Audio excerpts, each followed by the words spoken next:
Our next speaker is Dr. Lisa LaCon, co-founder and director at BLESSED Ministries, BMI Employment Services. She's going to be talking about the stigma surrounding mental illness. Dr. LaCon, the floor is all yours. All right. Thank you. And I am in agreement with Judy about the TikTok tunnel. I call it the TikTok tunnel with the cats and dogs because I'm like, oh my gosh. I even tell my husband, bye, I'll be back in a couple of hours. I'm going down that TikTok tunnel for just a little piece of sanity, believe it or not. So I want to piggyback off of that because that's very important. I need you all to do me a favor. Unless you're driving. If you're driving, don't do this. But I need you all to close your eyes and think about this scenario. You're in the 5th grade, walking home from school by yourself in a sense. Your older sister, she's 5 years older than you. She's back there with her friends, but you're walking by yourself. You have your little book bag and this black umbrella that you got from your granddad with the long big spoke and the wooden handle. And you're walking up the street and you're just clicking that umbrella on the sidewalk. Click, click, click, click. And then all of a sudden, these 2 huge dogs come out this house and attack you. That's what happened to me when I was in the 5th grade. And I have to say, I thank God I had my grandfather's umbrella because the only thing I could do, because I did not want to be outpole that day, the only thing I could do, I had to jump up on the car and with the umbrella, just poke and, with the dogs and put the umbrella, I stuck the dog in the mouth with the umbrella. And the only thing I remember, the dog was, "Arf, arf, arf." And then the owner of the dogs finally came out the house. Not when I was being attacked, but when the owner heard her dog being mistreated. So as a result of that incident, I want you to stick with me. As a result of that incident, I was fearful for many years of big dogs. I didn't want to have anything to do with big dogs. And I have come to a place and point in time in my life where I have personally have a theory about what happened to me and how this affects us having stigma in our life. And I call it the bear effect. BEAR.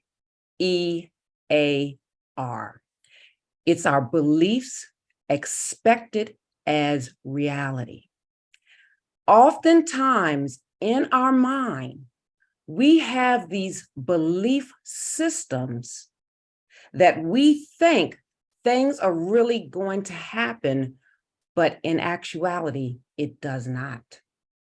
So within the bear effect, the BEAR, beliefs expected as reality, there are 3 different data points.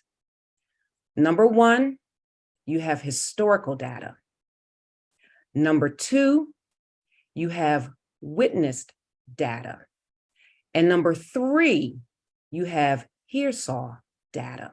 And I'm going to explain what each one is right now. So with me being personally attacked by that dog, I was the target of this traumatic event. That's historical data. So every time I saw a big dog, my mind went back to that incident and I assumed all big dogs are going to attack me. Now, witnessed data is this. Say, for instance, my sister, what if she saw it? She was there in the environment. She witnessed it, but she was not a direct target of it. But because something negative happened to her sister Now she's like, oh my gosh, I don't like big dogs either. And then what if, which is the last data point, here saw, what if an elderly couple who traditionally and typically walk on that street, but they heard or saw in the news that this little Lisa, little girl, was mauled by 2 dogs. They would probably change their walking route and not walk on that street, because in their mind, they're thinking the street is not safe. So I want you to keep that story, keep that scenario, and keep the bear effect. Just kind of park it to the side. Now let's move over into stigma. So what exactly is stigma? So if you look at the origin of stigma, it really means to carve out something as being shameful.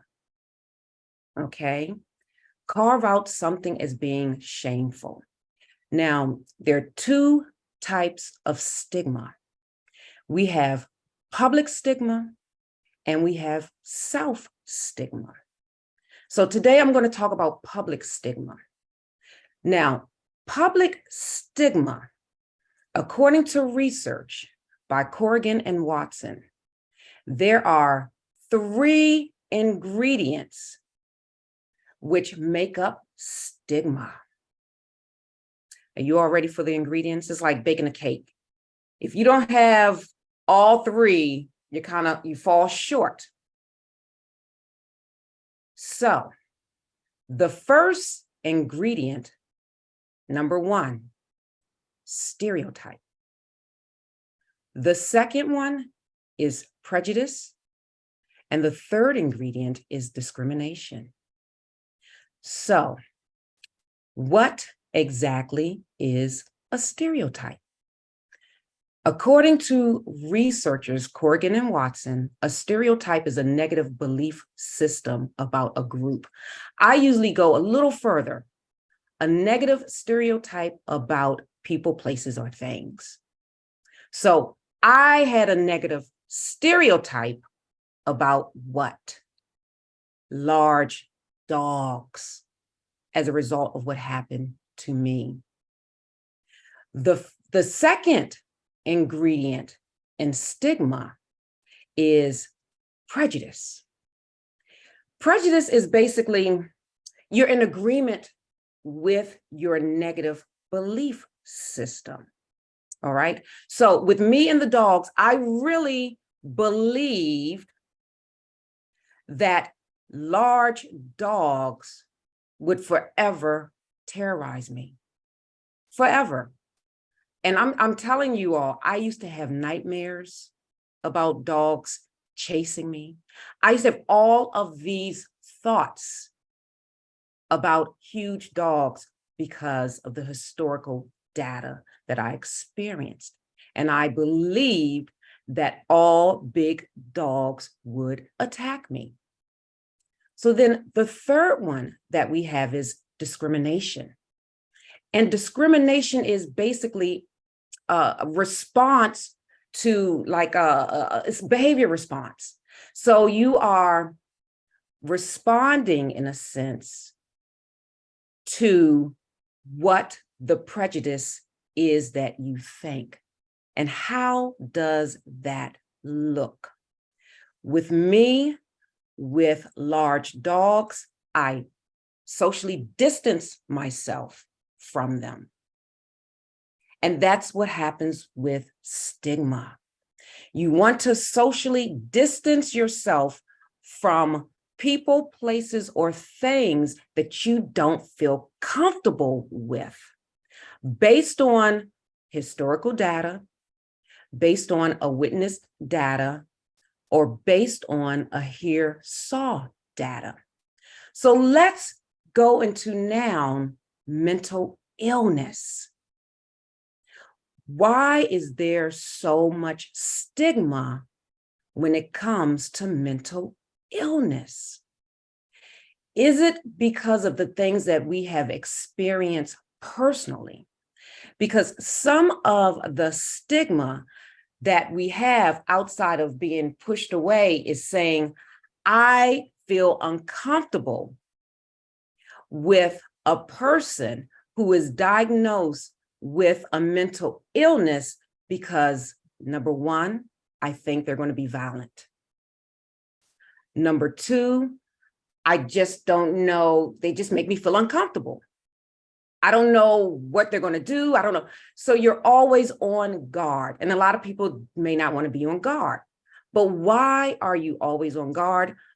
Why do you think people with mental illness are violent? And why do you think that they're going to exhibit those violent behaviors toward you? So when we look at different things that we may do, say, for instance, in the workspace, how does stigma look? So if you want to socially distance yourself from the person that makes you feel uncomfortable, what are you going to do? You're not going to make accommodations, reasonable accommodations. You may not want to hire a person based on your belief that they may have some type of disability. So anytime you want to socially distance yourself and not be in the same area or whatever with this person, whether it's housing, whether it's employment, whether it's at the church or in the church, whether it's at school, you're saying to yourself, this person who has a mental illness is making me feel uncomfortable. Therefore, I need to separate myself from them, socially distance myself from them in order to keep my comfortability level up here or even up here. So think about it. I had a fear of big dogs. I stigmatized big dogs. And those dogs that attacked me, because yes, they did attack me, it was a German Shepherd and a Doberman. Those are to me one of the, but when it comes to a mental illness, were you in a situation with someone and they became violent? Or were you in the environment and you witnessed it? Or did you get your information from the media? And based on that, now you have a belief system that you believe will become a reality based on one of those data points, the historical data, witnessed data, or hear, saw data. So how do you embrace, because that's the opposite of socially distancing yourself. How do you embrace someone that is, in a sense, may not be like you? Whether it's based on their skin, whether it's based on their diagnosis, how do you embrace someone that is different from you? How do you embrace someone that is going through a mental health challenge right now? How do you embrace someone that is diagnosed with schizophrenia? How do you embrace someone that is diagnosed with bipolar or with schizoaffective disorder? How do you embrace that? So, a couple of things that you can do. Number one, you need to reflect, where is this perhaps faulty belief system coming from? And sometimes I call it a dirty little secret. It's a dirty little secret that a lot of people may not know, that we have a fear. And that's the bottom line. Oftentimes in stigma is rooted in fear. Fear that our world would be changed from being comfortable to being uncomfortable because this person is in our environment. Fear of losing our prestige, fear of losing our peace. Think about it. When it comes to civil rights, everything that was set up against Black African Americans, it was based on fear. Fear that perhaps white people would lose control. Fear that, say for instance, if I'm sitting next to a person diagnosed with a mental illness, now your coworkers may not know that, maybe only HR, but if I'm sitting next to someone that appears to have a mental illness, based on the conversations that you've overheard, based on certain things, you may fear not sitting next to them because you may think that they're going to lash out. You may think that they're going to be violent. You may think that they're going to do you some type of harm because of your belief system is rooted in fear. So that's what you have to do. That's the first thing. You need to reflect. Where is this thought coming from? And then you need to reject. I had to reject the idea that all big dogs were going to attack me.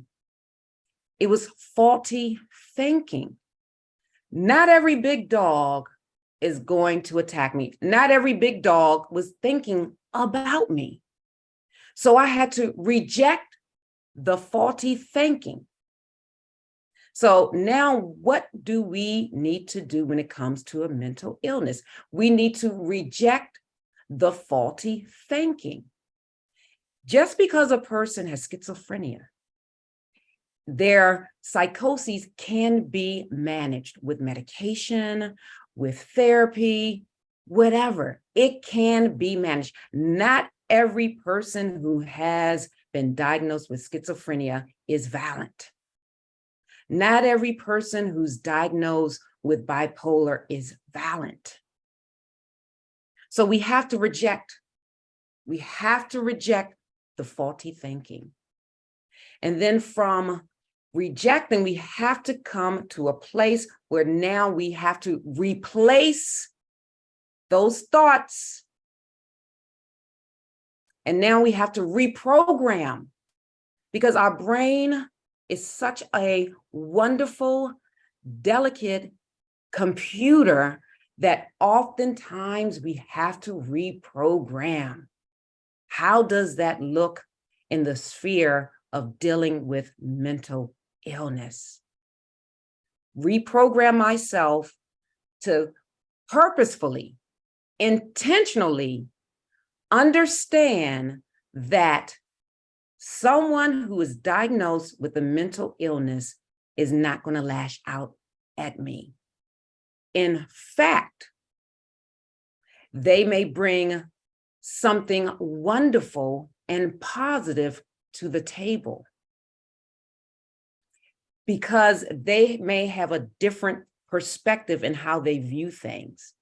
And at the end of the day, it can affect your bottom line in terms of helping to increase your revenue. And then the last thing we have to have a renewed mind in order to respond differently to that person with the mental illness. And I think I am almost out of time, but I just want to say thank you all.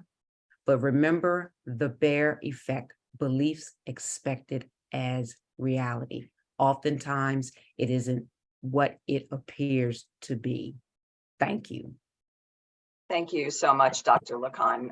Yeah, absolutely. We say all the time, right? The world lives on perception, and we have to step back and get to reality.